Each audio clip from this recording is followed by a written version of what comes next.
बॉलीवुड के दबंग स्टार सलमान खान के मकान गैलेक्सी पर बुलेट प्रूफ ग्लासेस लगा दिए गए। बॉलीवुड के सुपरस्टार सलमान खान को हाल ही में मिली धमकियों की पेश नज़र ये इक़दामात अंजाम दिए गए। मुंबई में वाक़ मकान गैलेक्सी पर बुलेट प्रूफ ग्लासेस लगा दिए गए और सिक्योरिटी में इजाफा कर दिया गया।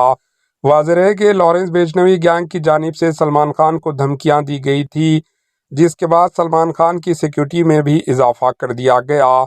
एनसीपी लीडर बाबा सिद्दीकी के कत्ल के बाद सलमान खान को मुसलसल धमकियां दी गई।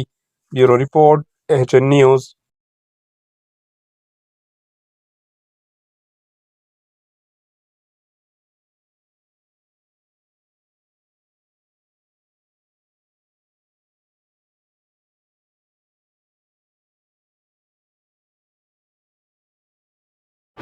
एचएन न्यूज़ को लाइक करें, शेयर करें और सब्सक्राइब करना ना भूलें।